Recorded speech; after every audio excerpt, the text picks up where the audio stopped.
আল্লাহ পাক আপনাকে ভালোবাসেন বলেই লক্ষ লক্ষ কোটি কোটি মানুষ এখন জেনা করছে। আজকের দিনে আপনি ওয়াজ মাহফিলে বসে আছেন। আল্লাহ পাক আপনাকে ভালোবাসেন বলেই আপনি আল্লাহকে সেজদা দেওয়ার তৌফিক পেয়েছেন। আপনি লা ইলাহা ইল্লাল্লাহ কালিমা শিখেছেন। আপনি এই যে কোরআন পড়তে শিখেছেন, কোরআন পড়ছেন, হাদিস পড়ছেন, নবীর দ্বীনের প্রতি মহব্বত আছে। আল্লাহ আপনাকে ভালোবাসেন বলেই হচ্ছে। কখন বুঝবেন আল্লাহ আপনাকে ভালোবাসে? যখন আল্লাহ পাকের অনুমোদিত কাজগুলো আপনার ভালো লাগবে। নামাজ পড়তে ভালো লাগছে, রোজা রাখতে ভালো লাগছে, কোরআন তেলাওয়াত করতে ভালো লাগছে, আল্লাহর জিকির করতে ভালো লাগছে, আলেম ওলামার সাথে থাকতে ভালো লাগছে। ঠিক আছে, আল্লাহর হালাল কাজগুলো যখন ভালো লাগবে বেশি বেশি, বুঝবেন আল্লাহ আপনাকে নির্ঘাত মহব্বত করেন। আর যখন আল্লাহ পাকের নিষেধগুলো, হারাম, মদ আমার ভালো লাগে না, জেনা ভালো লাগে না, আমার খারাপ জিনিস দেখতে ভালো লাগে না, খারাপ শুনতে ভালো লাগে না, বুঝবেন আল্লাহ আপনাকে ভালোবাসে। আর যখন দেখবেন খারাপের পিছনে আপনার ঝোঁক বেশি, দুর্নীতি করতে ভালো লাগে, সুদ খাইতে ভালো লাগে, ঘুষ খাইতে ভালো লাগে, কাউকে ঠকাইলে মনে হয় আমি স্মার্ট হয়ে গেলাম, হ্যাঁ, মানুষের টাকা আত্মসাৎ করতে ভালো লাগে, নামাজ না পড়ে ঘুম দিতে ভালো লাগে, ঠিক আছে, রমজান মাসে বিড়ি টানতে ভালো লাগে, ঠিক আছে, মেয়ের সাথে যে টাঙ্কি মারতে ভালো লাগে, তখন বুঝবেন যে আল্লাহ আপনাকে এখনো ভালোবাসেন বা আপনি আল্লাহর ভালোবাসা পাওয়ার যোগ্যতা হারিয়ে ফেলেছেন। আল্লাহ পাক আমাদেরকে বোঝার তৌফিক দান করুন। এখন আসি, আল্লাহ পাক এবং তার রাসূল আমাদেরকে এমন কি কি কাজ বলেছেন যেই কাজগুলো করলে আমরা সরাসরি আল্লাহর ভালোবাসা পাবো ইনশাআল্লাহ। জানার দরকার আছে কি নাই? আমি অল্প কয়েকটা কাজ বলে শেষ করছি। এক নাম্বার, আল্লাহ এবং তার রাসূল আমাদেরকে জানিয়েছেন আমরা যদি তাওহীদের উপর থাকতে পারি, একত্ববাদ, লা ইলাহা ইল্লাল্লাহ, আল্লাহর ভালোবাসা পাবো ইনশাআল্লাহ। যে ব্যক্তি শিরকের পাপে লিপ্ত আছে সে আল্লাহর ভালোবাসা পাবে না যতক্ষণ না সে তওবা করে ফিরে আসছে। অতএব আল্লাহর ভালোবাসা পাওয়ার জন্য এক নম্বর কাজ কি ভাই? আল্লাহর তাওহীদের কালিমা লা ইলাহা ইল্লাল্লাহ এর উপর থাকা, শিরক বাদ দেওয়া। শিরক সম্পর্কে জানার জন্য একটা বই পড়েন, কিতাবুত তাওহীদ। কি নাম বললাম? কিতাবুত তাওহীদ। একটাই পড়েন, দেখবেন ইনশাআল্লাহ শিরক কাকে বলে, কত প্রকার, কি কোন কোন কাজ করলে শিরক হয় সব জানতে পারবেন ইনশাআল্লাহ। এই বইটা একটু কঠিন, এই বইটার ব্যাখ্যা বের হয়েছে, ব্যাখ্যা যুক্ত বই কিনবেন এবং যেগুলো বুঝবেন না ওলামায়ে কেরামকে জিজ্ঞাসা করবেন, কারণ সবগুলো কিন্তু বুঝতে পারবেন। এক নাম্বার। দুই, নবী সাল্লাল্লাহু আলাইহি ওয়াসাল্লামের অনুসরণ করলে আল্লাহ আমাদেরকে ভালোবাসবেন। দলিল, আল্লাহ পাক সূরা আলী ইমরানের মধ্যে বলছেন 31 নম্বর আয়াতে আল্লাহ বলছেন, কুল, হে নবী আপনি বলে দিন, ইন কুনতুম তুহিব্বুনাল্লাহ, তোমরা যদি, হে আদম সন্তান, হে উম্মতে মুহাম্মাদি, তোমরা যদি আল্লাহর ভালোবাসা পেতে চাও, ফাত্তাবিউনি, তোমরা আমাকে অনুসরণ করো। কাকে? আমাকে বলতে কাকে? রাসূলুল্লাহ সাল্লাল্লাহু আলাইহি ওয়াসাল্লামকে। তাহলে কি হবে? ইউহিব্বুকুমুল্লাহ, আল্লাহ পাকও তোমাদেরকে ভালোবাসবেন। বলে সুবহানাল্লাহ, আল্লাহ আমাকে ভালোবাসবেন ইনশাআল্লাহ। আর কি? ইয়াগফির লাকুম যুনুবাকুম, আল্লাহ পাক তোমাদের সমস্ত গুনাহ মাফ করে দিবেন। আল্লাহু গফুরুর রহিম, আল্লাহ পাক পরম করুণাময়, অসীম দয়ালু। তার মানে আল্লাহকে পাওয়ার, আল্লাহর ভালোবাসা পাওয়ার দুই নাম্বার কি মাধ্যম? নবী সাল্লাল্লাহু আলাইহি ওয়াসাল্লামের সুন্নত অনুযায়ী জীবন করা। ভাই শুরু করব কোত্থেকে? শুরু করবেন চেহারা থেকে। কোত্থেকে? চেহারায় দাড়ি ছেড়ে দিব ইনশাআল্লাহ, রাজি আছি তো? গোফ ছোট করে ফেলবো ইনশাআল্লাহ, রাজি আছি তো ইনশাআল্লাহ? চেহারায় সেজদার দাগ থাকবে ইনশাআল্লাহ, তার মানে নামাজি হতে হবে, ঠিক আছে? পোশাক পরিচ্ছদ হবে রাসূলুল্লাহ সাল্লাল্লাহু আলাইহি ওয়াসাল্লামের মতো, ঢিলে ঢালা মুত্তাকিদের পোশাক। চুল হবে কার মতো? মেসি নেইমারের মতো নাকি রাসূলুল্লাহ সাল্লাল্লাহু আলাইহি ওয়াসাল্লামের মতো? এখনকার ছেলে পেলে মা আমি করব, আমার নবী এইভাবে ওযু করতেন, এইভাবে করব, আমার নবী এইভাবে ইস্তেনজা করতেন, পেশাব পায়খানা করতেন, ওইভাবে করব। এই যে এখনকার ইংলিশ টয়লেট, এই ইংলিশ টয়লেটে বসে নবীর মতো ইস্তেনজা করা যায় না। যাবে? ওলামায়ে কেরামকে জিজ্ঞাসা করেন, নবী সাল্লাল্লাহু আলাইহি ওয়াসাল্লাম বাম পায়ে ভর দিয়ে ইস্তেনজা করতেন। কোন পায়ে? এখন বসেন ইংলিশের উপরে, বাম পায়ে কেমনে বসবেন? সম্ভব? ওই যে আমি বলি, এটা মজা করে বলি, কষ্ট থেকেও বলি, একদম বৈশ্বিক পলিটিক্যাল সিস্টেম থেকে শুরু করে বাথরুমের টয়লেট পর্যন্ত সবকিছুই চলছে পশ্চিমা আদর্শ। এখন সবকিছু, এভরিথিং, একদম বাথরুমের কমোড পর্যন্ত। এখন তো কমোডও উঠাই দিয়েছে, এখন সামনে একটা বালতি রেখে দেয় গামলার মতো, এখানেই পেশাব করতে হয়। দেখেন নাই মনে হয় আপনারা, দেখবেন অচিরেই এগুলো আসতেছে সামনে, দাঁড়ায় বসার কোনো সুযোগ নাই। আর সবগুলো মাপ সমান। আর কারো হাইট যদি 6 ফুট, কারো 5 ফুট হয়, তখন কি হবে? অ্যাডজাস্ট করতে হবে ধরে তখন, নাকি? যুবকরা বুঝতে পারছে, তখন কাউকে লম্বা হতে হবে, কাউকে খাটো হতে হবে, মাপ তো সমান। আর সবার মাপ যদি সমান না হয় এখন কি হবে? হ্যাঁ, আল্লাহ পাক বোঝার তৌফিক দান। এগুলো শয়তানি না বলেন, শয়তানি না বলেন। বসে ইস্তেঞ্জা করতে হয় না, বসে ইস্তেঞ্জা না, এই পেশাবের ছিটা ফোটার কারণে কবরে আযাব হয় না। আপনারা হাদিসে জানেন না, নবীজি একটা কবরের পাশ দিয়ে যাচ্ছেন, তিনি থেমে গেলেন, থেমে গিয়ে বলছেন এই কবর দুটোতে আযাব হচ্ছে। কি হচ্ছে? কবরের আযাব। তিনি জানলেন কেমন করে? আল্লাহ পাক তাকে জানিয়েছেন, আল্লাহ পাক তাকে খবর দিয়েছেন এই কবর দুটো কি হচ্ছে? আযাব। নবীজি বলছেন এই কবর দুটোতে বড় কোনো পাপের কারণে আযাব হচ্ছে না। সাহাবীরা বলছেন তাহলে কি কারণে হচ্ছে ইয়া রাসূলুল্লাহ?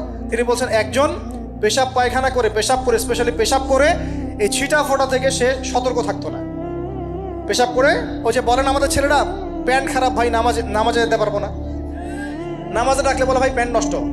তোমরা ভালো করে হাদিসে শোনো, এই ব্যক্তি বড় কোনো পাপ করে নাই, সে পেশাব করার পরে পবিত্র হতো না, মানে এর ছিটা ফোটা থেকে সাবধান থাকতো না, এই কারণে কবরে আযাব দেওয়া হচ্ছে। বলেন নাউজুবিল্লাহ। অন্য হাদিসে নবীজি বলছেন বেশিরভাগ কবরের শাস্তি পেশাবের ছিটা ফোটার কারণে হয়ে থাকে। আস্তাগফিরুল্লাহ, বলেন নাউজুবিল্লাহ। এই টয়লেটগুলোর মধ্যে পেশাবের ছিটা ফোটা লাগে না? তো এই কোরআনের মধ্য দিয়ে আল্লাহর ভালোবাসা পাওয়া যাবে ইনশাআল্লাহ। সর্বশ্রেষ্ঠ নফল আমলের মধ্যে একটা হচ্ছে কি? আল কোরআন তেলাওয়াত করা। আল্লাহ পাক আমাদেরকে তেলাওয়াত করার তৌফিক দান করুন। 3টা বললাম। 4 নাম্বার, বেশি থেকে বেশি আল্লাহর জিকির করা। কি করা ভাই? চলতে ফিরতে উঠতে বসতে অলওয়েজ সুবহানাল্লাহ, আলহামদুলিল্লাহ, লা ইলাহা ইল্লাল্লাহ, আল্লাহু আকবার, লা হাওলা ওয়ালা কুওয়াতা ইল্লা বিল্লাহ, এগুলো চলতে থাকবে। ঠিক আছে ইনশাআল্লাহ? চলতে ফিরতে পড়বেন আল্লাহুম্মা সাল্লি আলা মুহাম্মদ, আল্লাহুম্মা বারিক আলা মুহাম্মদ। ঠিক আছে? হাসবি আল্লাহু ওয়া নি'মাল ওয়াকিল, রাদিতু বিল্লাহি রাব্বান ওয়া বিল ইসলামি দীনান ওয়া বি মুহাম্মাদিন নাবিয়্যা। যত জিকির আজকার আছে চলতে ফিরতে অলওয়েজ পড়তে থাকবে। লা ইলাহা ইল্লাল্লাহ ওয়াহদাহু লা শারীকা লা, লাহুল মুলক ওয়া লাহুল হামদ ওয়া হুয়া আলা কুল্লি শাইইন কাদির। আস্তাগফিরুল্লাহাল্লাযী লা ইলাহা ইল্লা হুয়াল হাইয়ুল কাইয়ুম ওয়া আতুবু ইলাইহি, লা হাওলা ওয়া লা কুওয়াতা ইল্লা বিল্লাহ। এগুলো পড়তে থাকবেন। যে যত বেশি আল্লাহর জিকির করবে তার কলবে আল্লাহ তত বেশি নূর দিবেন ইনশাআল্লাহ।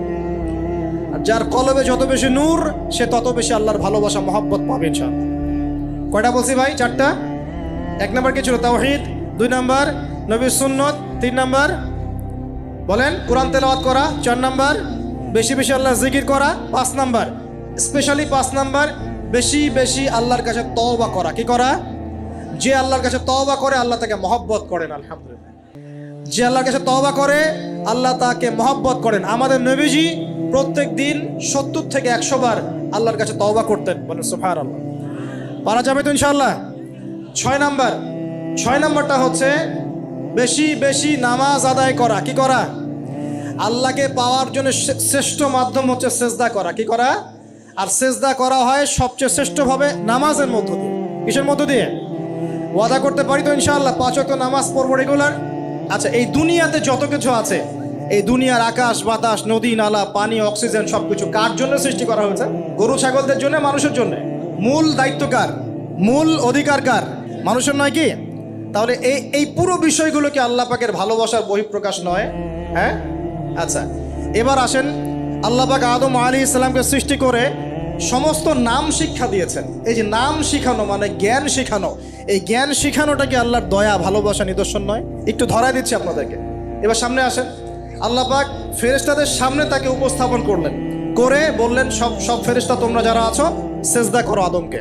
এই যে আমাদের পিতাকে সম্মানিত করা হচ্ছে, এটা কি ভালোবাসার বহিঃপ্রকাশ নয়? এবার আমাদের পিতাকে সম্মানিত করা হলো, ইবলিস সেজদা করলো না, সে কিয়াস করলো, বাতিল কিয়াস যুক্তি দিল আমি তার চেয়ে শ্রেষ্ঠ ইত্যাদি। আল্লাহ পাক ইবলিসকে অভিশপ্ত করলেন, আমাদের পিতা তাকে জান্নাতে রাখলেন। এই যে জান্নাতে রাখলেন, এটা কি আল্লাহ পাকের ভালোবাসা নয়? এবার আল্লাহ পাক আদম আলাইহিস সালামের পাঁজর থেকে সৃষ্টি করলেন তার স্ত্রী হাওয়া আলাইহিস সালামকে। ওই যে শুরুতে বলেছি স্রষ্টা একা থাকতে পারলেও সৃষ্টি কি পারবে? এই জন্য আদম আলাইহিস সালামের পাঁজর থেকে তার স্ত্রীকে সৃষ্টি করা হয়েছে। উভয়ের মাঝখানে ভালোবাসা দিয়ে দেওয়া হয়েছে। বলেন সুবহানাল্লাহ। এই জেনা ভালোবাসা নিদর্শন নয়, বিয়ে শাদী হচ্ছে ভালোবাসার নিদর্শন। আল্লাহ পাক বলেছেন সূরা রুমের মধ্যে, ওয়াজআলা বাইনাহুমা মাওয়াজ্জাতা ওয়া রাহমা, আমি আল্লাহ স্বামী স্ত্রীর মধ্যে ভালোবাসা এবং হৃদ্যতা সৃষ্টি করে দিয়েছি। বলেন সুবহানাল্লাহ। তার মানে এই হারাম সম্পর্ক যেটা দেখছেন এটা হলো একটা জেনার পথ। আর যখন আমরা হালালভাবে বিয়ে শাদী করবেন, আপনারা করবেন, তখন দেখবেন আল্লাহ পাকের পক্ষ থেকে ভালোবাসা সৃষ্টি হয়ে যাবে ইনশাআল্লাহ। অতএব ওয়াদা করতে পারি তো আল্লাহর কাছে নিজের চরিত্রকে পবিত্র রাখবো ইনশাআল্লাহ, হারাম কোনো সম্পর্কে যাব না ইনশাআল্লাহ, কোনো সহি প্রেমেও যাব না ইনশাআল্লাহ। এটা সহি প্রেম আবার কি জিনিস? দিনী ভাই দিনী বোনের মধ্যে এখন প্রেম চলে, এগুলো হয় না মাঝে মাঝে, এগুলোও বন্ধ, এগুলো বন্ধ করতে হবে। হালাল উপার্জনের সোর্স হয়ে গেলেই, হালাল উপার্জনের সোর্স হয়ে গেলেই দিনদার মেয়ে দেখে বিয়ে করে ফেলবেন ইনশাআল্লাহ তাআলা। অন্য কোনো পথে যাবেন না, কোনো হারাম পথে যাবেন না, ওয়াদা করেন ইনশাআল্লাহ। রাজি আছেন তো ইনশাআল্লাহ? আল্লাহ কবুল করুন, আমিন। আর বিয়ের সময় অবশ্যই দিনদারিতা দেখবেন, অন্য কিছু না, অন্য কিছু পরে, দিনদারিতা আগে। দিনদারিতা আছে, নামাজ পড়ে, পর্দা করে, মাশাআল্লাহ সব দিক ঠিক আছে, তারপরে দেখবেন আপনি অন্য কিছু, তার আগে নয়। কথা ঠিক আছে? একইভাবে মেয়েদের ক্ষেত্রেও, যে আগে দেখবেন না ছেলে কত বড় চাকরি করে, ছেলের কত বড় বাড়ি আছে, গাড়ি আছে, এটা পরে। আগে দেখবেন ছেলে নামাজি কিনা, সুন্নত আছে কিনা, ইসলামের জন্য তার সফট কর্নার আছে কিনা, ইসলাম প্র্যাকটিস করে কিনা, এগুলো আগে দেখবেন। এগুলো না দেখলে কি হবে জানেন? বিয়ের 1 বছর 2 বছর পরেই বুঝতে পারবেন দুনিয়াটা জাহান্নাম হয়ে গেছে। নাউজুবিল্লাহ, দুনিয়াতেই তখন জাহান্নামের আযাবের স্বাদ ভোগ করতে হবে। নাউজুবিল্লাহ, আল্লাহ পাক আমাদেরকে হেফাজত করুন, আমিন।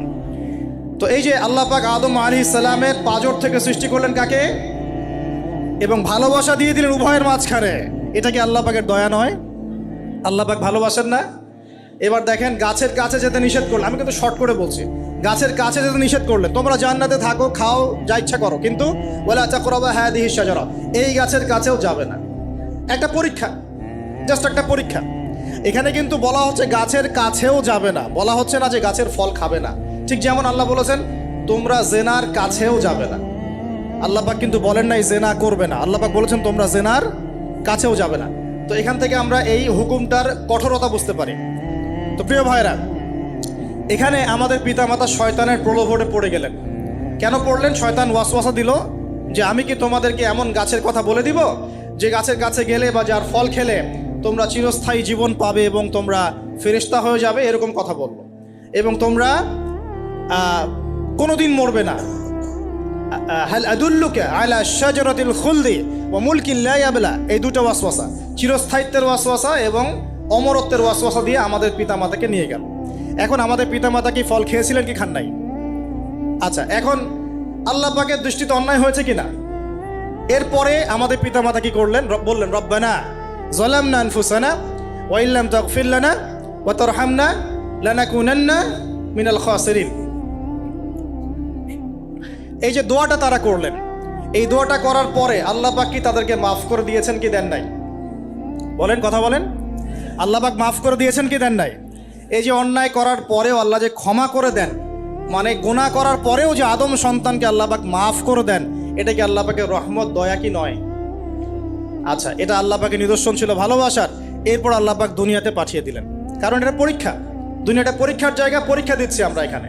এখন পরীক্ষা ক্ষেত্রে কি আল্লাহ পাক আমাদেরকে একা ছেড়ে দিয়েছেন? আল্লাহ পাক কি আমাদেরকে একা ছেড়ে দিয়েছেন? না, আল্লাহ পাক দুনিয়াতে পাঠিয়ে আমাদেরকে গাইডলাইন দিয়েছেন কিনা, কিভাবে চলতে হবে, কি করা যাবে কি করা যাবে না, কিভাবে চলবো কিভাবে চলবো না। আল্লাহ পাক কি ওহী নাজিল করেছেন কিনা? এই ওহী নাজিল করাটা কি আল্লাহ পাকের রহমত কিনা, আল্লাহ পাকের দয়া কিনা, ভালোবাসা কিনা? আল্লাহ পাক কি একা ছেড়ে দিয়েছেন না নবী রসুল পাঠিয়েছেন? এই যে নবী রসুলদেরকে পাঠিয়েছেন, এই নবী রসুলগণ কি আল্লাহর পক্ষ থেকে রহমত কিনা? বলেন, না হলে আমরা কি করতাম? দুনিয়াতে কেমন করে চলতাম, কিভাবে পথ খুঁজে পাইতাম, কেমন করে ইবাদত করতাম, আমরা কি জানতে পারতাম? আল্লাহ পাক রহম করে, ভালোবেসে, দয়া করে নবী রসুল পাঠিয়েছেন, আসমানি কিতাব পাঠিয়েছেন। বলেন সুবহানাল্লাহ। এখন এই নবীদের সিলসিলায় আল্লাহ পাক যে সর্বশেষ নবী মুহাম্মদ সাল্লাল্লাহু আলাইহি ওয়াসাল্লামকে পাঠিয়েছেন, এইটা দয়া কিনা? এটা আল্লাহ পাকের দয়া নয়? আল্লাহ পাকের রহমত নয়? আল্লাহ পাক কি বলেন নাই যে তিনি হচ্ছেন রাহমাতুল লিল আলামিন, তিনি পুরো বিশ্ব জগতের রহমত নয় কি? আচ্ছা, এখন আমাদেরকে যে আল্লাহ পাক নবী মুহাম্মদ সাল্লাল্লাহু আলাইহি ওয়াসাল্লামের উম্মত বানালেন, এটা কি আরো বড় রহমত কিনা? বলেন তো। জান্নাতে যাবে 120 কাতার মানুষ। কত কাতার? 120 কাতার মানুষ ইন টোটাল জান্নাতে যাবে। তার মধ্যে উম্মতে মুহাম্মাদের কত কাতার জানেন? 80 কাতার। কত কাতার? বলেন সুবহানাল্লাহ। তাহলে এটা কি আল্লাহ পাকের দয়া নয়? আল্লাহ আমাদেরকে ভালোবাসেন না? আচ্ছা, আল্লাহ পাক যে আমাদের কাছে তাওরাত, জাবুর, ইনজিল না পাঠিয়ে আল কোরআনের মতো কিতাব পাঠিয়েছেন, যে কিতাবের সমস্ত সমাধান আছে, এটা আল্লাহ পাকের রহমত, দয়া নয়, ভালোবাসা নয়? আচ্ছা, এখন আল্লাহ পাক দুনিয়াতে চলার জন্য আমাদেরকে জীবন দিয়েছেন, হায়াত দিয়েছেন, সুস্থতা দিয়েছেন, পরিবার দিয়েছেন, আমাদের ব্যবসা বাণিজ্য দিয়েছেন, আমাদের স্ত্রী সন্তান দিয়েছেন, আমাদেরকে চলাফেরা করার ক্ষমতা দিয়েছেন। একটা চোখ নষ্ট হয়ে গেলে বুঝতে পারে মানুষ যে কত কষ্ট হচ্ছে, একটা পা না থাকলে বুঝতে পারে কত কষ্ট হচ্ছে। এই করোনার সময় যারা শ্বাস নিতে পারে নাই তাদের কত কষ্ট হয়েছে। সুস্থ আছি, সুন্দর আছি, পরিবার আছে, আল্লাহ রিজিক দিচ্ছেন, 3 বেলা খাওয়াচ্ছেন, কাপড় দিচ্ছেন, শিক্ষার ব্যবস্থা করছেন, ইবাদত করার সুযোগ দিচ্ছেন, গুনাহ করলেও আবার মাফ করে দিচ্ছেন। এই সব কিছুকে আল্লাহ পাকের ভালোবাসা নয়? এই ভালোবাসাগুলো কি নিঃস্বার্থ ভালোবাসা না স্বার্থ ভিত্তিক ভালোবাসা? এই আল্লাহ পাকের কোনো স্বার্থ আছে? আল্লাহ পাক আমাদের কাছে কিছু চান? রিজিক চান? টাকা পয়সা চান? আল্লাহ পাকের যদি ইবাদত করে আমরা ছেড়ে দেই, আল্লাহর কোনো ক্ষতি হবে? আমরা ইবাদত করে ভাসিয়ে ফেললাম, আল্লাহর কোনো লাভ আছে? আল্লাহ পাকের শক্তি কি আরো বেড়ে যাবে না কমবে, নাকি যেমন আছে তেমনই থাকবে? আল্লাহ রাব্বুল আলামিনের শান শওকত কি আরো বেড়ে যাবে, নাকি আল্লাহ পাকের শান শওকত কমে যাবে? আল্লাহ রাব্বুল আলামিন যেমন, আল্লাহ পাক তেমনই থাকবেন, তাই নয় কি? আল্লাহ পাকের যে বিশাল খাজানা আছে, আমরা যদি ইবাদত করে ভাসিয়ে ফেলি, খাজানা কি বেড়ে যাবে? আমরা যদি সবাই ইবাদত করা ছেড়ে দেই, খাজানা কমে যাবে? আল্লাহ পাকের কোনো স্বার্থ আছে আমাদের ভালোবাসার? কোনো স্বার্থ নাই। তাহলে আল্লাহ পাক এই পুরো বিশ্বজগৎ সৃষ্টি করেছেন নিঃস্বার্থভাবে, তার স্বার্থ ছাড়া। এত অসংখ্য নেয়ামতে আমাদেরকে ভর্তি করে রেখেছেন আমাদের স্বার্থে, তার কোনো স্বার্থ নাই। কোনো স্বার্থ আছে? এই পরীক্ষায় পাশ করলে আমরা আবার জান্নাতে যাবো ইনশাআল্লাহ। ওই জান্নাতে যাওয়ার পরে কি আমাদের স্বার্থ থাকবে না আল্লাহ পাকের স্বার্থ থাকবে? যে আল্লাহ পাক আমাকে যে জ্ঞান দিয়েছেন, আল্লাহ পাক আমাকে যে লিমিটেড জ্ঞান দিয়েছেন, এই জ্ঞান দিয়ে আমি আগামীকাল কি হবে সেটা বলতে পারি না। বলতে পারি?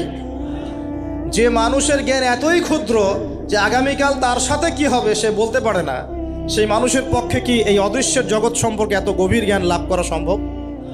মানুষের জ্ঞান কি অসীম না আল্লাহ পাকের জ্ঞান অসীম?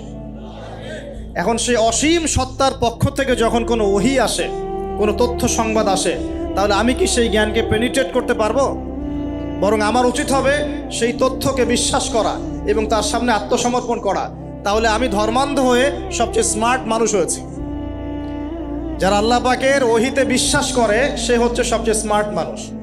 কারণ আল্লাহ পাকের ওহীর সব জ্ঞান তো আমি ভেদ করে যেতে পারবো না, কারণ আমি তো আগামীকাল কি হবে তাই জানি না। আগামীকাল কি হবে তাই যে জানে না, সে কিভাবে পরকালের জীবনকে ব্যাখ্যা করবে? কিয়ামতের মাঠে কে কোথায় দাঁড়াবে, কার হাসর কোথায় হবে, কে জান্নাতে যাবে, কে জাহান্নামে যাবে, আমি কি বলতে পারবো? কার সাথে কোন ফেরেশতা আছে, কার সাথে কি আকৃতির শয়তান আছে, শয়তান তাকে কিভাবে ওয়াসওয়াসা দেয়, কবরে কি আযাব হয়, আত্মা কাকে বলে, স্বপ্নে মানুষ কেন দেখে হাসে কাঁদে, স্বপ্ন কিভাবে সত্যি হয়, এরকম অনেক প্রশ্ন আছে গায়েবের। এগুলোকে আমরা ব্যাখ্যা করতে পারবো? অতএব গায়েবে বিশ্বাস না করলে কেউ মুমিন হতে পারে না। আর আল্লাহ রাব্বুল আলামিন এই গায়েবের খবর জানেন। এই গায়েবের খবর থেকে আল্লাহ আমাদেরকে যতটুকু তথ্য দিয়েছেন এতটুকু আমরা জানি, এর বেশি আমরা জানি? আচ্ছা, মায়ের গর্ভে যখন সন্তান, তখন ফেরেশতা লিখে দিচ্ছেন, এক, তার হায়াত কতটুকু হবে, ব্যাস লেখা হয়ে গেছে। লেখা হয়ে গেছে মানে যা হায়াত, যা অপচয় করেছেন তো করেছেনই। এখন সারা জীবন যদি মাথাটা ঠুকরে ঠুকরে কাঁদেন, তাও ওই অপচয়কৃত দিনগুলো ফিরে আসবে না। শিক্ষা নেবেন না এখান থেকে? 30 বছর চলে গেছে মানে 30 বছর আল্লাহর নাফরমানি করেছেন, সারা জীবন মাথা ঠুকরে কাঁদলেও ওই 30 বছর ফিরে আসবে না। আসবে যুবক ভাই? অতএব কি করা উচিত? ফিরে আসা উচিত নাকি এভাবেই চলতে থাকবে? লিখা হয়ে গেছে, বাড়বেও না কমবেও না। 2, রিজিক কি কি পাবেন, আপনার রিজিক সব লিখা হয়ে গেছে। আল্লাহ রাব্বুল আলামিন 6 দিনে মহাবিশ্ব সৃষ্টি করে মহাবিশ্বের সব জায়গায় যার যার কাজ তাকে বুঝিয়ে দিলেন। কোন গ্রহ কি কাজ করবে, কোন সৌরজগৎ কেমন করে চলবে, দুনিয়া কিভাবে ঘুরবে, সূর্য কিভাবে উঠবে, চাঁদ কিভাবে আসবে, কোন মাখলুক কি কাজ করবে, ফেরেশতাদের কাজ কি হবে, ইত্যাদি ইত্যাদি। আল্লাহ পাক সমস্ত কাজ বুঝিয়ে দিলেন। সূরা আলিফ লাম মিম সেজদা, হামিম সেজদার মধ্যে আছে, পড়ে দেখবেন। আল্লাহ পাক পুরো মহাবিশ্বের দায়িত্ব বন্টন করে দিলেন। এবার আল্লাহ রাব্বুল আলামিন কি করলেন শোনেন। আল্লাহ রাব্বুল আলামিন বলছেন, এই পুরো মাখলুক কায়নাত সৃষ্টি করার পর আল্লাহ পাক তার রহমতকে 100 ভাগে ভাগ করলেন। কত ভাগে? আল্লাহ পাকের দয়া, রহমত, ভালোবাসাকে 100 ভাগে ভাগ করলেন। ভাগ করে 1 ভাগ, মাত্র 1 ভাগ আল্লাহ পাক পুরো মহাবিশ্বে ছড়িয়ে দিলেন। বলেন সুবহানাল্লাহ। বাকি 99 ভাগ রহমত আল্লাহ পাক তার কাছে রাখলেন। এই 1 ভাগ ভালোবাসার কারণেই এই যে সন্তান কান্না করলে মায়ের বুক ফেটে যায়, সন্তান অসুস্থ হলে বাবার বুক ফেটে যায়।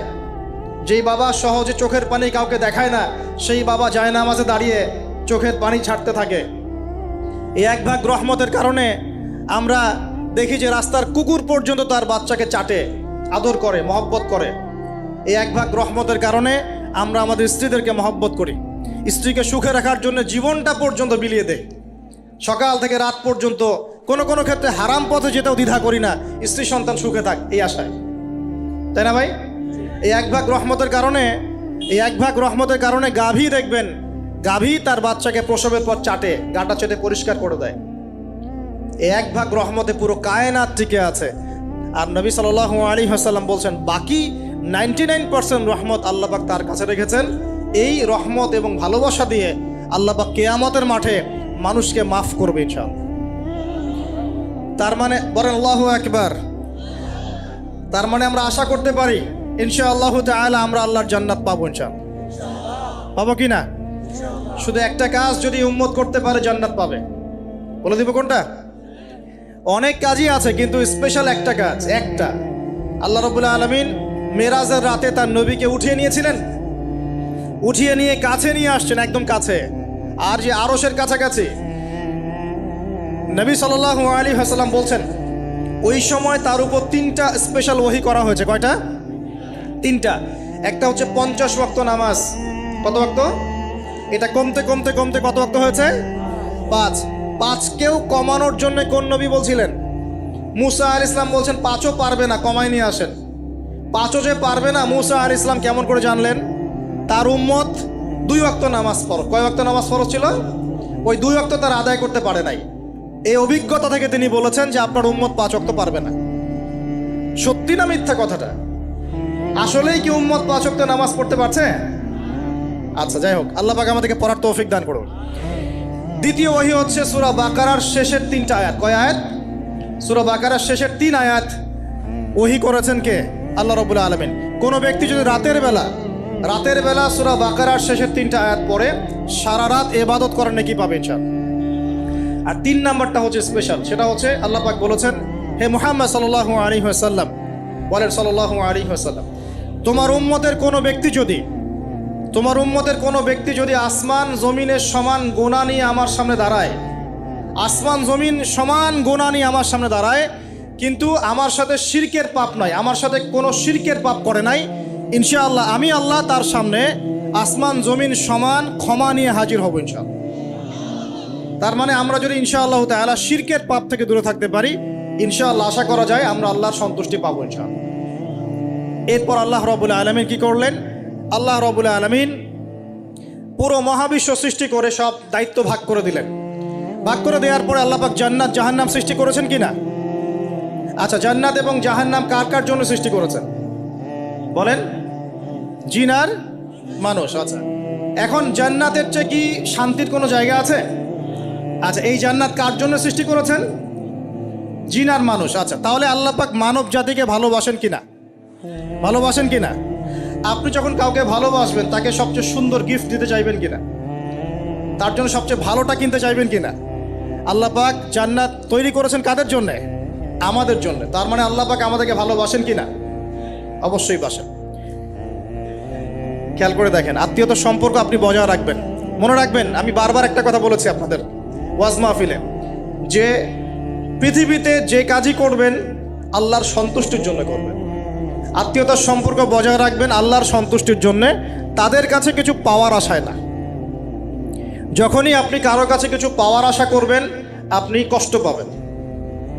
যখনই কারো কাছে কিছু পাওয়ার আশা করবেন আপনি কষ্ট পাবেন। কারো কাছে এত বেশি পাওয়ার আশা করবেন না। কার কাছে পাওয়ার আশা করবেন? আল্লাহর কাছে, যে আমি এই কাজটা করছি, আল্লাহ আমাকে পুরস্কার দিবে ইনশাআল্লাহ। আমি আত্মীয়তার সম্পর্ক বজায় রাখছি কেন? আল্লাহর কাছে রিজিকে বরকতের আশায়, আল্লাহর সন্তুষ্টির জন্য। মনে রাখবেন প্রিয় ভাইয়েরা, আমল কবুল হওয়ার শর্ত মোটামুটি 3টা। কয়টা? 1 নাম্বার, আমলগুলো হতে হবে আল্লাহর সন্তুষ্টির জন্য। 1। 2 নাম্বার, আমলটা হতে হবে রাসূলুল্লাহ সাল্লাল্লাহু আলাইহি ওয়াসাল্লামের পদ্ধতিতে, অন্য কারো পদ্ধতিতে নয়। 3 নাম্বার, আমলটা করার জন্যে আপনার রিজিকটা হতে হবে হালাল। হারাম রিজিকের আমল আল্লাহর কাছে কবুল হয় না। আল্লাহ পাক আমাদের সবাইকে হালাল রিজিকের ব্যবস্থা করে দিন এবং রিজিকটাকে প্রশস্ত করুন, আমিন। তো রিজিক লেখা হয়ে গেছে 2। 3 নাম্বার লেখা হয়ে গেছে এ ব্যক্তি কি কি কাজ করবে দুনিয়ায়, এ ব্যক্তি দুনিয়ায় কি কি কাজ করবে সব লেখা হয়ে গেছে। এখন যদি একটা চোর বলে যে আল্লাহ পাক আমার তাকদিরে লিখেছিলেন যে আমি চুরি করব, তাই আমি চুরি করেছি। এখন যদি একজন ধর্ষক বলে আল্লাহ আমার তাকদিরে লিখেছিল যে আমি ধর্ষণ করব, তাই ধর্ষণ করেছি। এখন যদি যারা এই জনগণের কিছু সম্পদ আত্মসাৎ করে খেয়ে ফেলছে তারা যদি বলে আল্লাহ তাকদিরে লিখছিলেন জন্যই দুর্নীতি করেছি, তাহলে কথাটা কি হবে? গ্রহণযোগ্য হবে? এখন যদি দলিল দেয় তাকদিরে তো লেখা ছিল। এই আকীদাটার নাম হচ্ছে জাবারিয়া আকীদা। কি আকীদা? জাবারিয়া। এমন একজন ব্যক্তি উমর রাদিয়াল্লাহু আনহুর দরবারে এসেছিল, চোর চুরি করেছে, ধরা পড়েছে। উমর রাদিয়াল্লাহু আনহু বলেছেন হাত কেটে ফেলো। তখন সে বলছে যে আমার হাত তো কাটা যাবে না, কেন? আল্লাহ পাক তাকদিরে লিখেছেন আমি চুরি করব, তাই চুরি করেছি। তো উমর রাদিয়াল্লাহু আনহুর সামনে এই কথাটা বলেছে। আর উমর রাদিয়াল্লাহু আনহু কি বিচক্ষণ মানুষ ছিলেন না বোকাশোকা ছিলেন? বলেন, তার মতো শাসক পাওয়া যাবে? তার মতো আরো একজন শাসক আসবে ইনশাআল্লাহ পৃথিবীতে। তার নাম কি? নবী ঈসা আলাইহিস সালাম, ইনশাআল্লাহু তাআলা। এবং তার আগে আরো একজন ইমাম আসবেন। তার নাম কি? তার নাম হচ্ছে মুহাম্মদ। কি নাম? তার নাম মুহাম্মদ, তার উপাধি হচ্ছে মাহদি। কখন আসবেন? যখন পৃথিবীতে যুদ্ধ বিগ্রহ ছড়িয়ে পড়বে, ব্যাপক আকারে মালহামা চলবে, তখন আসবেন। কাদের পক্ষে আসবেন? মুসলিমদের পক্ষে। কি উদ্দেশ্যে আসবেন? সারা বিশ্বে জুলুম তুলে ফেলার জন্য।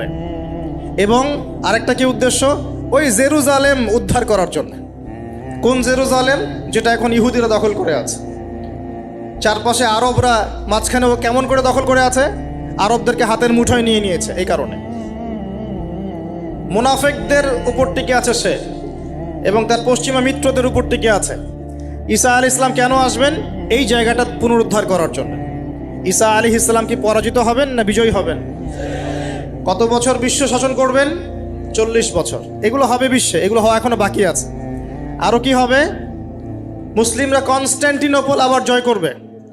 এই কনস্ট্যান্টিনোপলের মধ্যে ফিতনা দেখা দিবে অচিরেই, মুসলিমরা ওইটা আবার দখল করবে ইনশাআল্লাহু তাআলা। আরও কি হবে? বললাম ভূমিকম্পের বছরগুলো আসবে সামনে, এবং মুতায়নুন শাদীদ, মহামারীও আসবে। আরও কি? বড় বড় 3টা ভূমিকম্প বাকি আছে এখনো। আগে বলেছি লেকচারে, একটা পৃথিবীর পূর্বে, একটা পশ্চিমে, একটা মাঝখানে। এগুলো এখনো বাকি আছে। বিশ্বে অনেক কিছু হওয়া এখনো বাকি আছে। এখন যা দেখছি এগুলোই সব না, এগুলো চলে যাবে। সময় কি হবে? চলে যাবে। আরও নতুন সময় আসবে ইনশাআল্লাহু তাআলা। আমাদের দায়িত্ব কি? আমাদের দায়িত্ব পরিস্থিতি বুঝে দিন ধরে রাখা, আমল করা এবং মানুষকে দিনের দিকে আহ্বান করা। আমরা যদি দায়িত্ব পালন না করি তাহলে কি হবে? আল্লাহ পাক আমাদেরকে সরিয়ে দিয়ে নতুন কওম নিয়ে আসবেন। আল্লাহ পাক সূরা মুহাম্মাদে বলেছেন, ওয়া ইন তাতাওয়াল্লাউ, তোমরা যদি মুখ ফিরিয়ে নাও, ইয়াস্তাবদিল কওমান গায়রাকুম, আল্লাহ পাক নতুন কওমকে তোমাদের জায়গায় স্থলাভিষিক্ত করবেন। সুম্মা লা ইয়াকুনু আমসালাকুম, তারা তোমাদের মতো হবে না, মানে আমাদের মতো অপদার্থ হবে না। উম্মার বিজয়ের শর্ত কি? আল্লাহ সূরা মুহাম্মাদেই বলেছেন, ইন তানসুরুল্লাহ ইয়ানসুরুকুম, তোমরা আল্লাহর দ্বীনকে সাহায্য করো, তবেই আল্লাহ তোমাদেরকে সাহায্য করবে। ওয়া ইউসাব্বিত আকদামাকুম, তোমাদের পা আল্লাহ দৃঢ় করে রাখবেন। আমরা আল্লাহকে সাহায্য না করলে আল্লাহ পাক আমাদেরকে সাহায্য করবেন না। সিম্পল। আল্লাহ পাক সূরা রা'দের মধ্যে বলছেন, ইন্নাল্লাহা লা ইউগাইয়িরু মা বিকওমিন হাত্তা ইউগাইয়িরু মা বিআনফুসিহিম, আল্লাহ পাক কোনো কওমের অবস্থা ততক্ষণ পরিবর্তন করেন না যতক্ষণ না সেই কওম তার নিজের অবস্থার পরিবর্তনের চেষ্টা করে। তাহলে আমাদের পরিবর্তন কেন হচ্ছে না? কারণ আমরা নামাজ ছেড়ে দিয়েছি। 90% মুসলিমের দেশে কত পার্সেন্ট নামাজ পড়ে চিন্তা করে দেখবেন। আমরা কোরআন ছেড়ে দিয়েছি। 90% মুসলিমের দেশে কত পার্সেন্ট বিশুদ্ধ করে কোরআন তেলাওয়াত করতে পারে? একটু খোঁজ নিয়ে দেখবেন। কোরআন শুমারি করে দেখেন, নামাজ শুমারি করে দেখেন, তাহলে বুঝতে পারবেন। আর যারা কোরআন পড়তে জানে তাদের মধ্যে কত পার্সেন্ট কোরআনের অর্থটা বোঝে, এটা আরও বড় বিষয়। তারপরে আবার কারা মেনে চলে, এটা আরও বড় বিষয়। আর আমরা কতজন মানুষ দিন ইসলামকে সামগ্রিক দিন হিসেবে মানি, এটাও একটা বড় বিষয়। আমরা মানি ঠিকই, আংশিক। যেমন ইবাদত বন্দেগীর জীবনে মুসলমান, অর্থনৈতিক জীবনে গিয়ে আবার সুদখোর, এমন না বিষয়টা? এমন হয় না বিষয়টা? ইবাদত বন্দেগীর জীবনে আমি পাক্কা মুসলিম, কপালে সেজদার দাগ আছে মাশাআল্লাহ, দাড়ি টুপিও আছে মাশাআল্লাহ, কিন্তু ব্যবসায় গিয়ে মাপে কম দিচ্ছি না, ব্যবসায় গিয়ে আমি আরাম ভেজাল দিচ্ছি কি না, এরকম হচ্ছে কি না? হচ্ছে। কিন্তু সে কিন্তু মুসলিম এবং নামাজও পড়ে। তা আমাদের সমস্যা ভাই এখানেই। এখন এই সমস্যাটা সলভ করলে ইনশাল্লাহ সব সমস্যা সলভ হয়ে যাবে ইনশাল্লাহ। সমস্যাটা কি, আমরা ইসলামটাকে আংশিকভাবে মানি, পরিপূর্ণ জীবনে ইসলাম বাস্তবায়ন করতে পারছি না। আমি আপনি হয়তো কেউই পারছি না। ফখর করলে বলার নাই যে আমি খুব পারছি, আসলে আমিও পারছি না। কারণ এই যুগে এটা পারাটা খুব ডিফিকাল্ট। এই যুগে পারাটা কি খুবই কঠিন, কিন্তু এটাই তো এই যুগের চ্যালেঞ্জ। নবীজি বলেছেন তোমাদের সামনে এমন যুগ আসছে যে যুগে ঈমান ধরে রাখাটা হাতের মধ্যে আগুন ধরে রাখার মতো হবে। তবে সুসংবাদ ওই যুগে তাদের জন্যে যারা আমার সুন্নতকে আবার জীবিত করতে পারবে, যে আমার মৃত সুন্নতকে জীবিত করবে, আল্লাহ পাক তাকে দুধ মানে প্রেমময়। আল্লাহ পাক ভালোবাসেন কি না?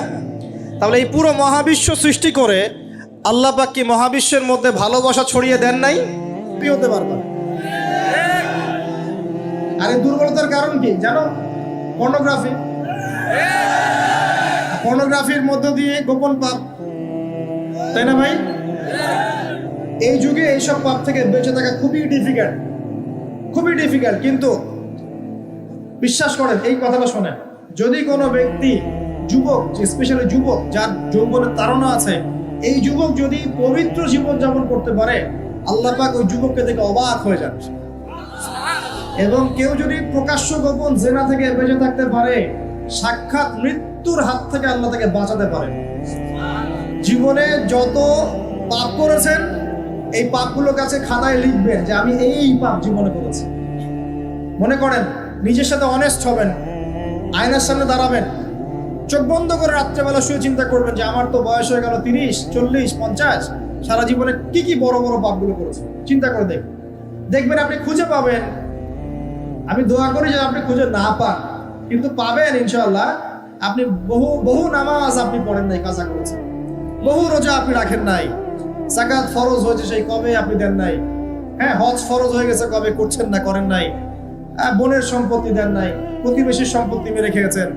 কোনো ক্ষেত্রে দেখা যেতে পারে, এটাও হতে পারে এমনটাও যে আপনি জনগণের সম্পত্তি মেরে খেয়েছেন, এমন হতে পারে আপনি করাপশনে ছিলেন, হতে পারে জেনা করেছেন, মদ খেয়েছেন, ইত্যাদি সুদ খেয়েছেন। অনেস্টলি খাতায় লিখেন, লেখার পরে শেষ রাত্রে উঠে চোখের পানি ছেড়ে দিয়ে আল্লাহর কাছে 2 রাকাত নামাজ পড়ে বলেন, আল্লাহুম্মা আনতা রাব্বি লা ইলাহা ইল্লা আনতা খালাকতানি আনা আবদুক ওয়া আনা আলা আহদিক ওয়া ওয়া'দিকা মাস্তাতা'ত আউযু বিকা মিন শাররি মা সানা'ত আবু'ু লাক বিনি'মাতিকা আলাইয়া ওয়া আবু'ু বিযানবি ফাগফিরলি ফাইন্নাহু লা ইয়াগফিরু যুনুবা ইল্লা আনতা। এটা সাইয়্যিদুল ইস্তিগফার, ইস্তিগফারের সর্দার। যে ব্যক্তি সকালে পড়বে, রাত্রের আগে যদি মারা যায় জান্নাতি, রাত্রে পড়বে সকালের আগে মারা গেলে জান্নাতি। হিসনুল মুসলিম বইয়ের মধ্যে আছে। কোন বই? হিসনুল মুসলিম। তোমরা যে ফোন সারাদিন চালাও, ভালো কিছু অ্যাপস ডাউনলোড করো। হিসনুল মুসলিম একটা অ্যাপসও আছে, ডাউনলোড করে দেখো, সব দোয়া কালামগুলো এখানে দেয়া আছে না? আচ্ছা, এটা যদি না পড়েন এতটুকু বলবেন, আস্তাগফিরুল্লাহাল্লাযী লা ইলাহা ইল্লা হুয়াল হাইয়ুল কাইয়্যুম ওয়া আতুবু ইলাইহি। চোখের পানি ছেড়ে দিয়ে পাপ থেকে তওবা করে ফিরে আসতে হবে। এটা কাজ নাম্বার 1। এটা কত নম্বর কাজ? 1 নম্বর কাজ। কারণ আমরা জানি না যে আমরা কে কতদিন বাঁচবো, জানি? কিন্তু মানুষের চলাফেরা দেখলে মনে হয় যে মানুষ জানে। একটা ফয়সালা আল্লাহ পাক দিলেন, এখন আমি চিন্তা করব যে এই নামাজ পড়তে আল্লাহ পাক বলেছেন, আমি চিন্তা করছি যে নামাজ কেন পড়বো, নামাজ পড়ার কি দরকার, এর বৈজ্ঞানিক উপকারিতা কি, হ্যাঁ নামাজ পড়লে এর পিছনে দর্শন কি, এর পিছনে যুক্তি কি। এইসব তন্ত্র মন্ত্র ঘেটে যদি আপনি নামাজ পড়েন, পরিপূর্ণ আত্মসমর্পণ হয় নাই। কখন হবে? আল্লাহ বলেছেন সামি'না আতা'না, আল্লাহ বলেছেন না নামাজ পড়তে 5 ওয়াক্ত, বাস নামাজ পড়ো। এর পিছনে কারণ থাকতে পারে, সব কারণ আমার জানা জরুরি না, এবং সব কারণ আমি জানতেও পারবো। এখানে দেখেন একজন নবীর কথা বলি, যার নাম আমরা প্রথমে বলেছি, আল্লাহুম্মা সাল্লি আলা মুহাম্মাদ ওয়া আলা আলি মুহাম্মাদ কামা সাল্লাইতা আলা ইব্রাহিম। নবী মুহাম্মদ সাল্লাল্লাহু আলাইহি ওয়াসাল্লামের নামের সাথে ইব্রাহিম আলাইহিস সালামের নাম কেন, অন্য নবীর নাম নয় কেন? প্রশ্ন করতে হবে না? কারণ হচ্ছে নবী সাল্লাল্লাহু আলাইহি ওয়াসাল্লামের জীবনের যে ধারা, এবং ইব্রাহিম আলাইহিস সালামের জীবনের ধারাগুলো হুবহু একই রকম। শুধু নবী সাল্লাল্লাহু আলাইহি ওয়াসাল্লাম শেষে গিয়ে মক্কা থেকে পুরো জাজিরাতুল আরবে ইসলামিক খিলাফা কায়েম করেছিলেন। ইব্রাহিম আলাইহিস সালাম ওই সময়টা হয়তো পান নাই। That's all. এখন দেখেন ইব্রাহিম আলাইহিস সালাম সম্পর্কে আল্লাহ পাক কি বলছেন। আল্লাহ পাক বলছেন ইয ক্বালা লাহু রাব্বুহু আসলিম ক্বালা আসলামতু লিরাব্বিল আলামিন। আল্লাহ পাক যখনই ইব্রাহিমকে বলেছেন আলাইহিস সালাম আত্মসমর্পণ করো, ইব্রাহিম আলাইহিস সালাম আত্মসমর্পণ করেছেন, বলেছেন আসলামতু লিরাব্বিল আলামিন, আমি জগৎ সমূহের প্রতিপালকের সামনে আত্মসমর্পণ করলাম। একটা মিসাল দিচ্ছি, তার সন্তানকে জবাই করতে বলেছিলেন, মনে আছে? সন্তান বলেছিল যে ইয়া আবাতি ফাআল মা তু'মার, হে আমার আব্বা আপনাকে যে আদেশ করা হয়েছে আপনি তাই করেন। সাতাজিদুনি ইনশাআল্লাহু মিনাস সাবিরিন, ইনশাআল্লাহ আপনি আমাকে ধৈর্যশীল পাবেন। ইব্রাহিম আলাইহিস সালাম জবাই করার আগে কি আল্লাহকে প্রশ্ন করেছিলেন যে এর পিছনে যুক্তি কি, এর পিছনে দর্শন কি, এর পিছনে বিজ্ঞান কি? নাকি আল্লাহ আদেশ করেছেন বাস করেছেন? কোনটা? আল্লাহ পাক আদেশ করেছেন, চোখ বন্ধ করে কাজ করতে গিয়েছেন। এবং এই নবীকে আল্লাহ পাক বলছেন হুয়া সাম্মাকুমুল মুসলিমিন, তিনি তোমাদের নাম দিয়েছেন মুসলিম। তাহলে প্রথম মুসলিম কে পাচ্ছি আমরা এখানে? প্রথম সারির মুসলিম কে পাচ্ছে? ইব্রাহিম আলাইহিস সালাম, যিনি আল্লাহ আদেশ আসলেই বাস্তবায়ন করতে চলে যান। এর নাম প্রকৃত মুসলিম, আত্মসমর্পণ করা। আমরা কি সবকিছুর সামনে আত্মসমর্পণ করতে পারছি? যদি পারতাম তাহলে ইবাদত বন্দেগীর জীবনে পাক্কা মুসল্লি হয়ে অর্থনৈতিক জীবনে পাক্কা সুদখোর কেন হচ্ছে? আমরা নামাজ পড়ি না? নামাজ 5 ওয়াক্ত করি মাশাআল্লাহ, কিন্তু ব্যবসা করতে গিয়ে মাপে কম কেন দেই? ব্যবসা করতে গিয়ে আমি মজুদদারি কেন করি? আমি অন্যকে কেন ঠকাই? কেন ভেজাল মিশাই? পণ্যের সাথে ভেজাল কেন মিশাই? অর্থনৈতিক জীবনে গিয়ে আমি সুদ কেন খাই? ঘুষ কেন নিব? দুর্নীতি কেন করব যখন আমি 5 ওয়াক্ত নামাজ পড়ি? তার মানে কি জানেন? তার মানে আমরা এই আয়াতের উপর আমল করতে পারি নাই। কোন আয়াত? আল্লাহ পাক বলেন উদখুলু ফিস সিলমি কাফা, তোমরা পরিপূর্ণরূপে ইসলামে প্রবেশ করো। এটা আয়াত আমল হয়েছে? কখন পরিপূর্ণ প্রবেশ হবে? যখন জীবনের প্রতিটা ক্ষেত্রেই আমরা ইসলাম পালন করতে পারব। ইসলামকে শুধু ইবাদত বন্দেগীর জীবনেই, খালি নামাজ রোজা হজ জাকাতের নামই কি ইসলাম? ব্যবসা ইসলাম নাই, পরিবারে নাই, অর্থনীতির মধ্যে নাই, রাজনীতির মধ্যে তো নাই। এটাতে থাকার দরকার নাই। এটা আমরা যা ভালো বুঝি তাই। এখানে ইসলামের হেদায়েতের দরকার নাই। এখানে পশ্চিমে অনেক তন্ত্র আছে, সেকুলারিজম আছে, ডেমোক্রেসি আছে, কমিউনিজম আছে। ইসলামের প্রয়োজন আছে? কোনো দরকার নাই। এটা আমরা মুখে বলি ঠিকই, কিন্তু আসলে বাস্তবায়ন কি করা সম্ভব হয়? 100% হয় না, কিন্তু হবে ইনশাআল্লাহ। কবে হবে? যখন ইমামুল মাহদি আসবেন ইনশাআল্লাহ। কবে হবে? যখন ঈসা ইবনে মারইয়ামকে আল্লাহ আবার পাঠাবেন ইনশাআল্লাহ, তখন হবে। আমি একটা ভবিষ্যৎবাণী বলে যাই, এটা আমার ভবিষ্যৎবাণী না। কে বলেছেন? রাসূলুল্লাহ সাল্লাল্লাহু আলাইহি ওয়াসাল্লাম। কিয়ামত হবে না যতক্ষণ পর্যন্ত না ঈসা ইবনে মারইয়ামকে আল্লাহ পাক পাঠাচ্ছেন এবং তিনি একজন ন্যায়পরায়ণ শাসক হবেন, যিনি 40 বছর এই বিশ্বে ন্যায় বা শান্তি প্রতিষ্ঠা করবেন। কে বলেছেন এটা? মুহাম্মদ সাল্লাল্লাহু আলাইহি ওয়াসাল্লাম। কোথা থেকে শাসন পরিচালনা করবেন? বাংলাদেশ থেকে? উত্তর না। কোথা থেকে? যেই জায়গাটার মানে আমাদের মালিকানার জায়গা, সেখান থেকে আমাদের মুসলিম ভাই বোনদেরকে আজকে নির্মম নির্যাতন করে বের করে দিয়েছে না, ওই জেরুজালেম থেকে ইনশাআল্লাহ তাআলা তিনি সারা বিশ্বে ইসলাম প্রতিষ্ঠা করবেন ইনশাআল্লাহ। বিশ্বাস করেন? এটা সত্য কথা। এখনকার অবস্থা থেকে বোঝা যায়। এখন তো মনে হচ্ছে ইসলামের সাথে, বিশ্বের শাসনের সাথে মুসলিমদের কোনো সম্পর্কই নেই, তাই মনে হয় না? কিন্তু এমনটা থাকবে না ইনশাআল্লাহ। বিশ্বাস করেন, এমনটা থাকবে না। হয়তো আমি অপদার্থ একজন মানুষ, আমি অপদার্থ, হয়তো আমরা অনেকে অপদার্থ, আমাদের দ্বারা হচ্ছে না, কিন্তু আল্লাহ পাক এমন একটা প্রজন্ম নিয়ে আসবেন ইনশাআল্লাহ, যারা আল্লাহ পাকের জমিনে আল্লাহর দিনটা প্রতিষ্ঠা করবে ইনশাআল্লাহ। দিন পালন আর প্রতিষ্ঠা এক জিনিস নয়। প্রতিষ্ঠা মানে হচ্ছে কাঁচা পাকা সমস্ত বাড়ির মধ্যে কালিমা লা ইলাহা ইল্লাল্লাহ প্রবেশ করবে ইনশাআল্লাহ। এমনটাও হাদিস এসেছে, একটা কাঁচা বাড়ি বাদ থাকবে না, একটা পাকা বাড়িও বাদ থাকবে না যেখানে আল্লাহ পাক তাওহীদের কালিমা লা ইলাহা ইল্লাল্লাহ প্রবেশ করাবেন না। আমরা কি ইসলামের এই বিজয় চাই? সত্যি চাই তো? তাহলে আজকে অ্যালার্ম দিব আর রাত্রেবেলা খেলা দেখতে উঠে যাবো ইনশাআল্লাহ, নাকি ভাই? এই বিজয় চাইলে কি লাগবে আমাদের? আমরা পশ্চিমা সংস্কৃতি অনুসরণ করব, ওদের মতো করে তেলাপোকা ছাড় দিব, নাকি? তেলাপোকা ছাড় বোঝেন নাকি? মাথায় মনে হয় কিছু কিছু ইঁদুর আর তেলাপোকা ছেড়ে দিয়েছে, চেটে চেটে চুলগুলো এগুলো থেকে নাই করে দিয়েছে, সামনে এখানে একটু চুল আছে মাথা। তেলাপোকা ছাড় যুব সমাজ করছে না? কাপড় চোপড়, পোশাক পরিচ্ছদ, তামাদ্দুন, তাহজিব সবকিছু পশ্চিমাদের থেকে নেওয়া হচ্ছে না? সংস্কৃতি নেওয়া হচ্ছে না? আজে বাজে সুদ সুদ ঘুষের সংস্কৃতি চলছে না? অশ্লীলতা, পর্নোগ্রাফি চলছে না? বেলাল্লাপনা, বেহায়াপনা চলছে না? বেপরদামি চলছে না? এগুলো করতে থাকলে কি আমরা সেই বিজয়ী জাতি হতে পারবো কিনা? আমার খোলা একটা প্রশ্ন আপনার কাছে। আমি তো আপনাকে কিছু চাপাই দিতে পারবো না, পারবো? একজন দায়ী বা একজন আলেম বা যে মুআল্লিম, তার কাজ কতটুকু? এতটুকু, এই 2 লাইন, ফাযাক্কির, তুমি উপদেশ দিবে। ইন্নামা আনতা মুযাক্কির, তুমি উপদেশ দাতা। লাস্তা আলাইহিম বিমুসাইতির, তুমি মানুষের উপরে দারোগা নও। আমরা কি দারোগা? শুধু প্রচার করা। যে ব্যক্তি রিসিভ করবে, কবুল করে নেবে, আল্লাহ তাকে দুনিয়াতেও সম্মানিত করবে ইনশাআল্লাহ, পরকালেও করবে ইনশাআল্লাহ। উসমান রাদিয়াল্লাহু আনহু যত বড় বিজনেসম্যান ছিলেন, এখন এত বড় বিজনেসম্যান আছে? তো কি ছিল না সেই স্বর্ণযুগে? ওই স্বর্ণযুগের সুন্নতি আমাদেরকে আমল করতে হবে। আল্লাহ পাক তৌফিক ইনায়াত করুন, আমিন। প্রিয় মা ও বোনেরা, পর্দা ছাড়বেন না। আপনাদের জন্য 4টা কাজ: স্বামীর আনুগত্য করা, লজ্জাস্থানের হেফাজত করা, আপনার 5 ওয়াক্ত সালাত ঠিকঠাক মতো আদায় করা এবং রমজান মাসে সাওম রাখা। নবীজি বলেছেন সাল্লাল্লাহু আলাইহি ওয়াসাল্লাম, জান্নাতের যে কোনো দরজা দিয়ে ইচ্ছা আপনি প্রবেশ করতে পারবেন।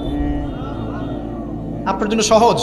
আর স্বামীর আনুগত্য বলতে আমি বুঝাইনি স্বামীর দাসত্ব করতে হবে, এটা বলিনি। এখনকার কিছু ফ্যামিলিস্ট মেয়ে আছে, ওরা আনুগত্য শব্দ মনে হয় যে দাসত্ব মনে হয়। আনুগত্য দাসত্ব এক জিনিস না। আনুগত্য কি?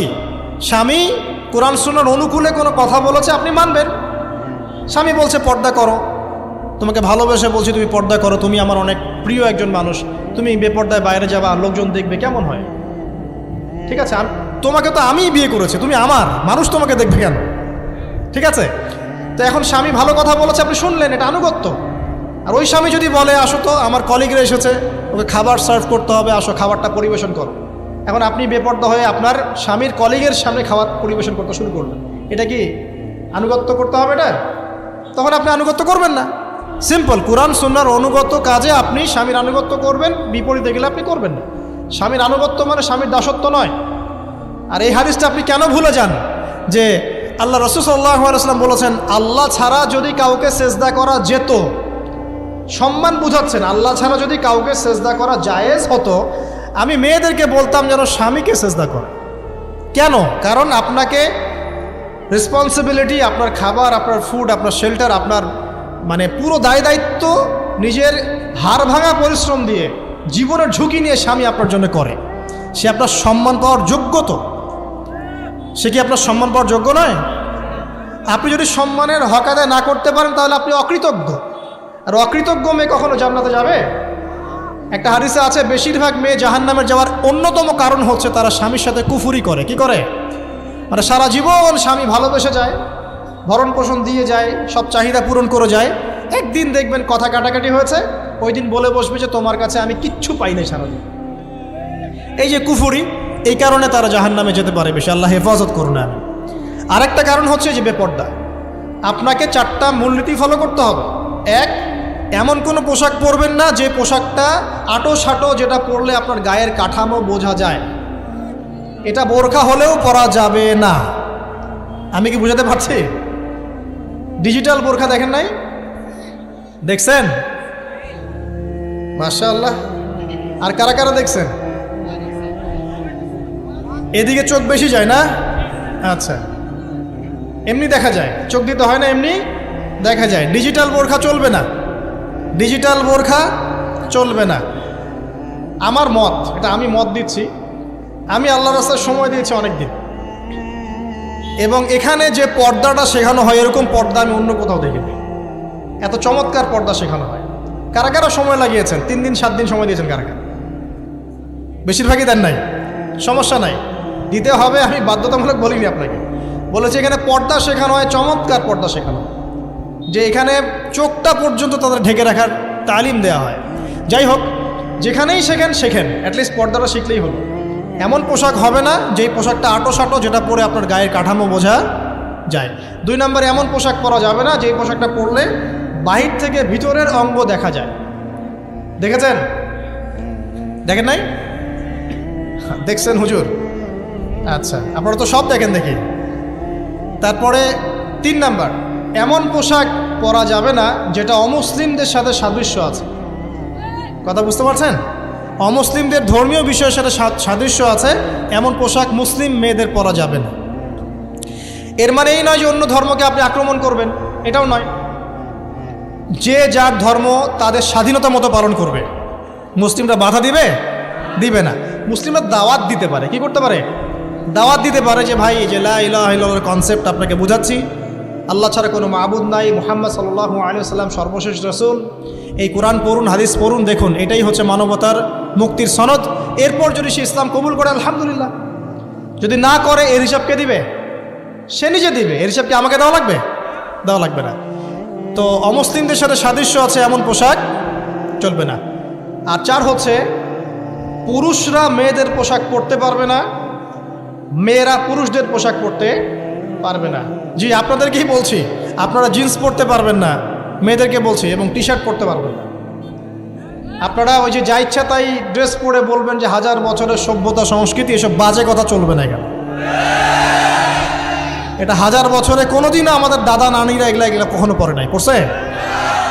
আপনার দাদি কখনো এরকম পরছিল শাড়ি? তো যে বললো 1000 বছর থেকে পরে আসতেছে নাকি? সুবহানাল্লাহ। তো এখানে বিষয়টা হচ্ছে, পুরুষ মেয়ের পোশাক পরতে পারবে না, মেয়ে পুরুষের পোশাক পরতে পারবে না। আমি খুব সংক্ষিপ্ত করে আপনাকে কোরআন সুন্নাহ থেকে 4টা মূলনীতি বলে দিলাম।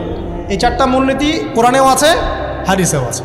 আসেন, এই যে নারীর অবমাননা, এই বিষয়টা আইয়ামে জাহিলিয়াতে যেমন ছিল, এখন দেখবেন আরও বড় পরিসরে এসেছে। আসে নাই? এই যে ফ্যাশন শো, দেহের প্রদর্শনী, বিভিন্ন ফিল্মস দেখবেন, ফিল্ম ইন্ডাস্ট্রিজে দেখবেন, মিউজিকে দেখবেন, পর্নে দেখবেন, মেয়েদের দেহটাকে নিয়ে ব্যবসা করা হচ্ছে। আগে তো না হয় কন্যা সন্তান হলে জীবন্ত পুঁতে ফেলতো নাকি? এখন যদি গর্ভের বাচ্চা মেয়ে জানে, অনেকে আগেই মেরে ফেলে। বোঝেন নাই মনে হয়? অনেকে যদি জানে যে গর্ভে মেয়ে সন্তান আছে, আগেই মেরে ফেলে। এমন অনেক দেশ আছে, আমি নাম বলছি না দেশের সঙ্গত কারণে, যে সে দেশে এরকম মেয়ে সন্তানকে এই যে খালাস করে ফেলার, নষ্ট করে ফেলার, ভ্রূণ নষ্ট করার আলাদা ক্লিনিক আছে, আলাদা হসপিটাল আছে। বলে নাউজুবিল্লাহ। তো আসলে ওই 1450 বছর আগের মানুষটা বেশি বর্বর ছিল না আমরা বেশি বর্বর? এই অধিকারের কথা বলে বলে আমরা মেয়েদের দেহটাকে নিয়ে এখন মস্করা করছি, তামাশা করছি। সবচেয়ে সেরা অধিকার কোথায় পাবে? কোরআনে পাবে, হাদিসে পাবে, ইসলামে পাবে। তার পর্দা নিশ্চিত হবে, দেহ সেফ থাকবে, তার ইজ্জত নিশ্চিত হবে, ইজ্জত সেফ থাকবে, তার সম্মান সেফ থাকবে, তাকে রাজরানীর মতো স্বামী বাসায় রাখবে, কারণ সে হচ্ছে তার কাছে সবচেয়ে মূল্যবান প্রিয় বস্তু। শুধু তাই নয়, সম্পত্তির অধিকার তাকে দিতে হবে।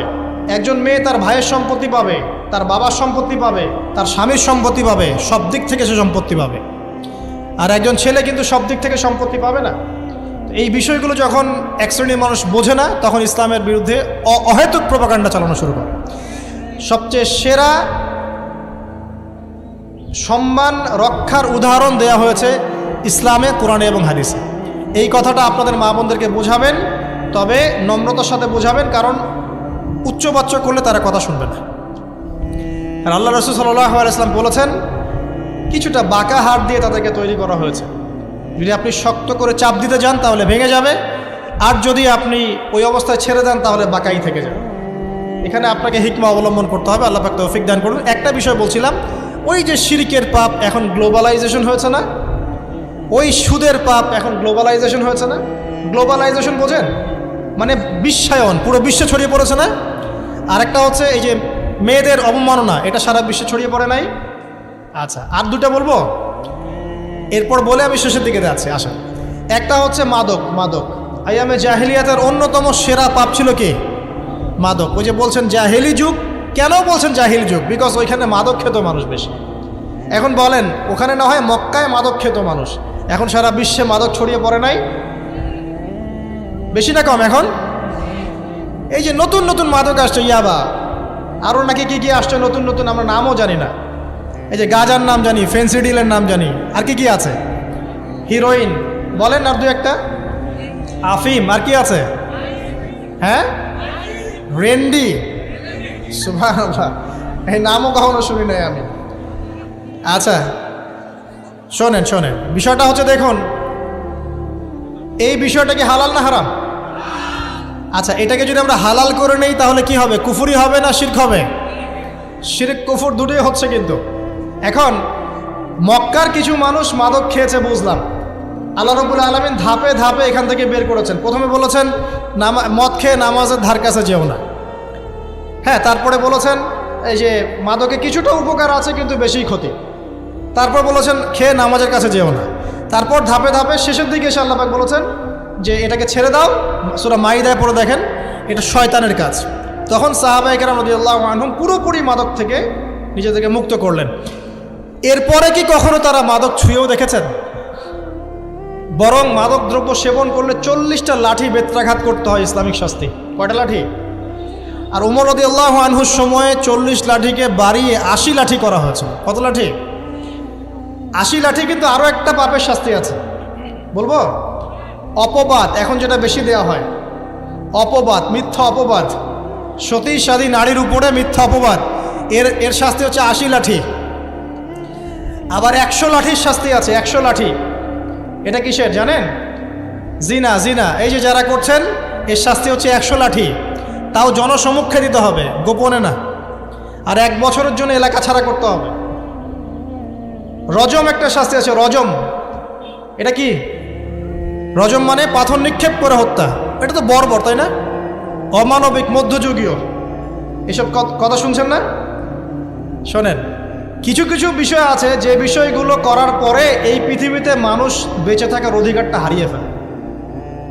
কথা বুঝতে পারছেন না? কিছু কিছু পাপ আছে, এগুলো করলে পরে মানুষ এই পৃথিবীতে বেঁচে থাকার অধিকারটা হারায় ফেলে। যেমন কোনো বিবাহিত ব্যক্তি যদি জেনা করে, নাউজুবিল্লাহ, কোনো ছেলে যদি কোনো ছেলের সাথে যৌন সম্পর্ক করে, সমকামী করে, বা এটাকে যেটা গে মানে যেটা কি বলে, সমকামিতা, ঠিক আছে, এই কাজ যদি কেউ করে, নোংরা কাজ যদি কেউ করে, কোনো মেয়ে যদি কোনো মেয়ের সাথে এরকম কোনো কাজ করে, একই পাপ। এইসব পাপ করলে পরে এই পৃথিবীতে বেঁচে থাকার অধিকারটা সে হারিয়ে ফেলে। কথা কি বুঝতে পারছেন? আচ্ছা, তখন শাস্তি হচ্ছে আল্লাহ রাব্বুল আলামিন পাথর নিক্ষেপ করে হত্যা করতে বলেছেন।